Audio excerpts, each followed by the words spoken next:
Mom abandoned me and dad because she fell in love with a stranger and gave up parental rights, but now My mom left my dad when I was 10. She left us for a guy she met at the US Embassy. He doesn't work there but was there because he lost his passport.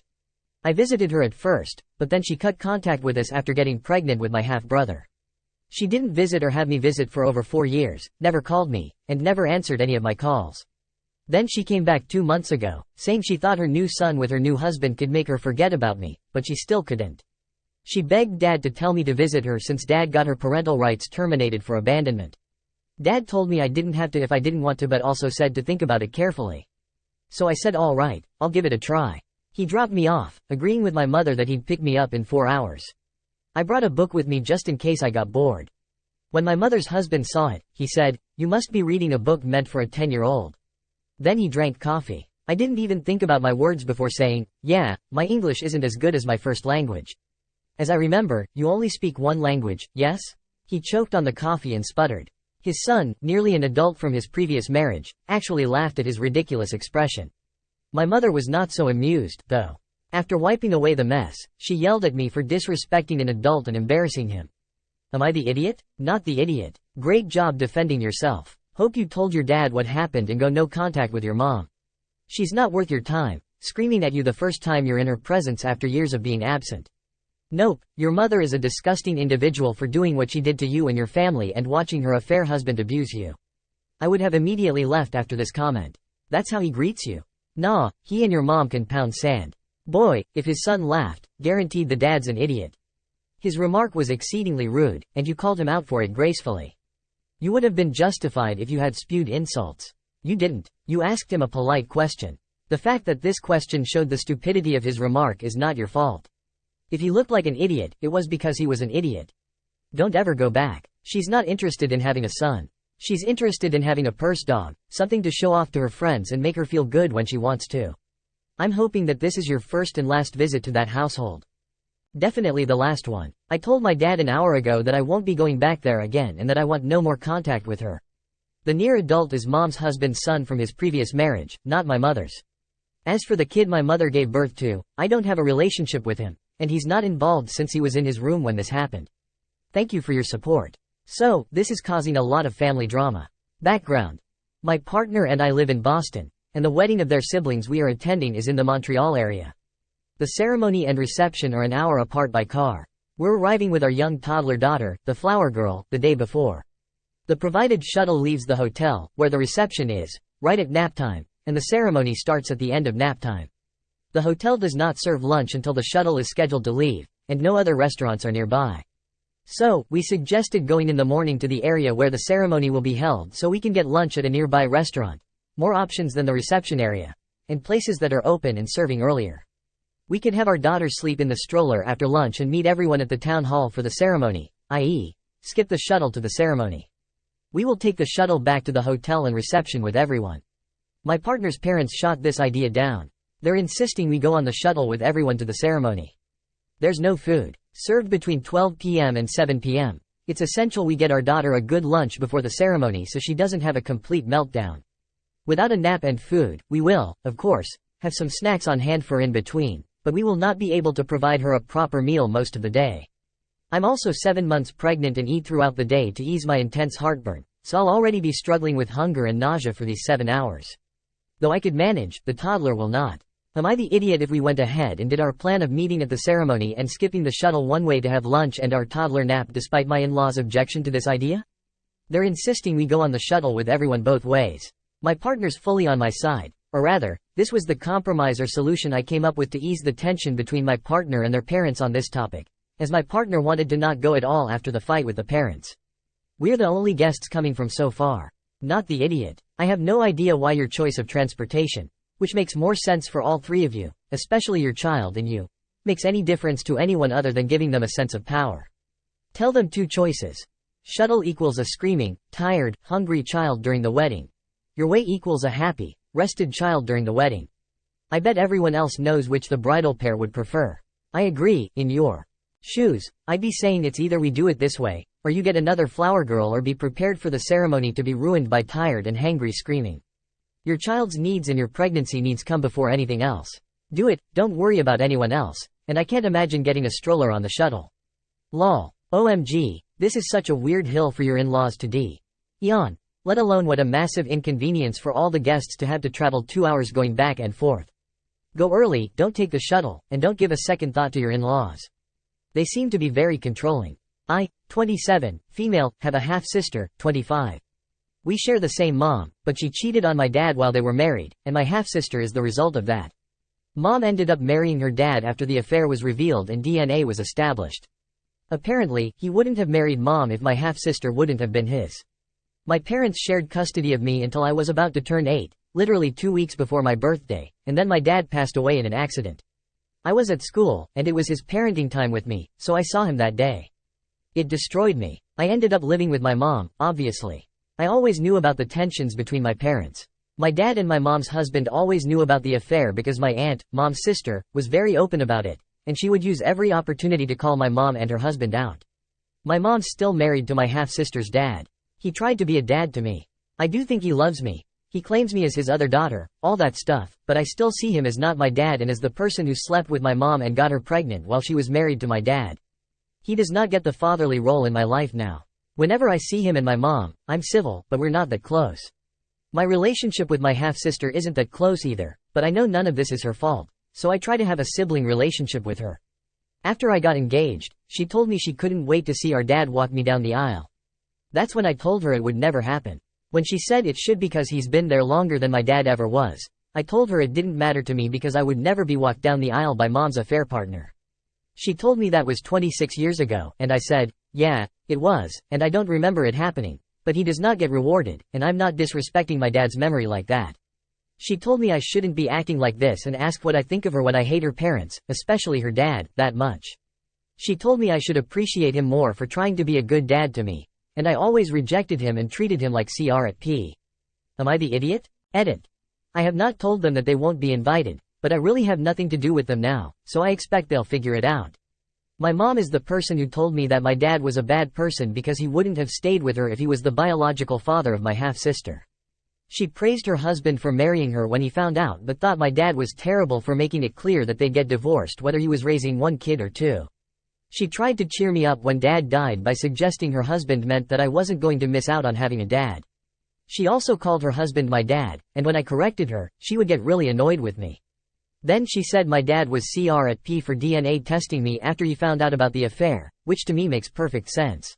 My sister has the idea that we can all be one family sometime, but that's not an option. She holds on to the idea that her dad is also my dad. That's why she assumed all this. Not the idiot. Choose who you want to walk you down the aisle. Put a picture up of your bio dad for remembrance if you like. However, they need to know they aren't invited. They might assume they are and that they don't need to receive an official invitation. Maybe, in their eyes, as your parents, they are coming. I know you don't see them as parents, but in their minds, they probably think that. Send them a registered letter if you don't want to tell them face to face, or an email with a read receipt. They need to know they aren't invited. People who have zero relationships with the bride, even if it is a mother and a stepfather, do not need any heads up. They don't deserve the courtesy. It's not necessarily out of courtesy, it's more so they don't just show up and then risk causing a scene. Maybe you should consider bouncers. Your sister is an idiot. He's been there longer than my dad ever was. That's kind of a low BLW. Really, it's not like your dad chose not to be in your life, he died. That's such an exhausting BS situation when people demand that they be honored for roles they don't occupy. Walk yourself. Have someone you love walk you. Shoot. You can walk down the aisle with a pet alligator if you want. She had a different life experience than you, and she doesn't get to dictate how you feel or that you owe some debt of gratitude to your mother's husband. I think this is beyond an idiot assessment. You have some trauma from your father's death and lingering anger at both your mom and stepfather. Well, yes, your stepfather is technically the affair partner. It was over 2 decades ago. That's a long time to be holding on to such strong emotions. Before you walk down the aisle yourself, you should get into therapy to process these emotions. You don't want to carry them forward in your life or your own marriage. I, 28, female, have an older brother, Adam, 30, and my sister-in-law, Stephanie, 28, female. My family and I take a big trip every year, and the time of year depends on everyone's schedules.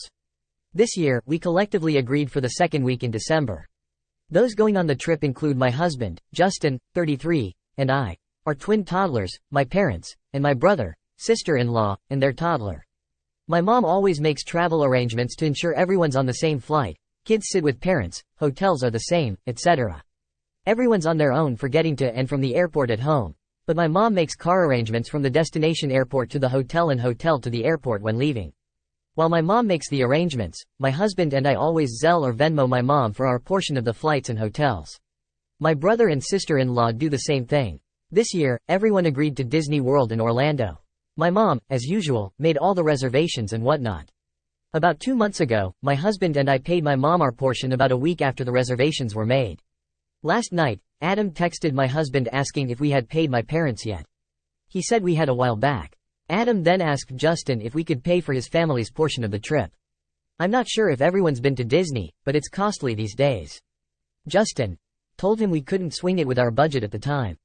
We both work full-time and make decent money, but we don't have the kind of money that's just thrown away. My brother and sister-in-law also work full-time, and my nephew's not in daycare. My brother's mother-in-law watches him for free, while we pay for 2 kids in daycare. Adam responded with, "Well, okay then," and quit texting him. Cue to this morning when I woke up to several texts from Adam calling Justin an idiot for not being a good brother and paying for their family. I told Adam I agreed with Justin and we just can't swing the money for them in our budget. I apologized and told Adam he was out of line for calling Justin an idiot and that I wouldn't stand for it. Adam again asked me to pay and said it could be our Christmas present to him, my sister-in-law, and my nephew. If I had the spare money to do it that way, I would, but I can't. I told him I couldn't do it and told him to reach out to our parents about a payment plan or something. Adam called Justin and me idiots and said we ruined their vacation. I'm surprised by my brother's behavior, but are Justin and I the idiots here? Not the idiot. Your brother sounds pretty darn entitled to expect someone else to foot the bill for his wife's, and his kid's trip to see Mickey. Not your problem. He left it to the very last minute in order to manipulate you into paying. I do not doubt that he's known for a long time that he couldn't swing it financially. He should have backed out before your parents made the bookings and paid for everything. He's a major idiot for leaving others with the bill. Something is missing here. I feel like there'll be an update in a few weeks saying that mom had always paid for the brother and his family. How would someone accustomed to paying his own way be so entitled? Talk to your mom and sister-in-law. Does she know this is happening? It sounds like the brother wants to hide his money issues. Quick update. I'm still at work, but I took the advice of a few on here and reached out to both my mom and sister-in-law separately and let them know what Adam did. My mom and Stephanie both confirmed their portion of the trip has already been paid and has been for months. Stephanie had no idea Adam had reached out to Justin and didn't know why he would. She said she would rein him in and apologized to me for his request. Disney was brother and sister-in-law's idea after everyone checked on finances. We all agreed, and my mom started making arrangements within the provided but at that point. Quick update number 2. I'm sitting in the parking lot at work before I get my kids and head home, but I have more information. I need to preface this by saying that I dearly love my brother, but oh my goodness, I have no idea how this is my life right now. My sister-in-law talked to my brother. I just found out today they have separate checking accounts and a joint savings. Their account is their fun money to use as they please, and the joint account is used for shared or household expenses. My husband and I do this as well. It cuts down majorly on money arguments. Adam apparently ordered my sister a pair of diamond studs as a Christmas present and was charged 3 times for the same item from Tiffany. Rather than dealing with the bank and Tiffany's, he panicked and thought he could just get money from Justin and me to make up for it. I feel bad for him, but I'm literally laughing at the moment. More to come with the edits. It sounds like the brother has a gambling problem or 2 mistresses, 3 pairs of diamond stud earrings, and he didn't try to get money back for being charged 3 times for 1 pair? I call BS. So, he's lying about the earrings and using the money for other things, or he has a wife and 2 girlfriends. I'd say it's more likely Adam got himself into some trouble and is looking for a bailout without saying what it's for because he's embarrassed or worried about the trouble he'll get into. Legal troubles, financial paying off a side piece, bribe money, who knows? But the alarm bells ring loudly here. Final update. So, my brother and sister-in-law brought my husband and me to dinner to discuss what happened over the last day. My brother did show up with bank statements confirming the triple charge from Tiffany's. However, when he explained what happened, it wasn't a mistake from Tiffany's but rather a user error on his end. Adam's pretty impatient, and when the page didn't automatically refresh from the screen where the payment info was input and the order was confirmed, he hits the submit button, in his words, a few times so he orders 3 pairs of earrings. He apologized to both Justin and me, as well as my sister-in-law. He's also meeting with our parents tomorrow to apologize to them in person. While initially angry with him, Justin and I forgave him.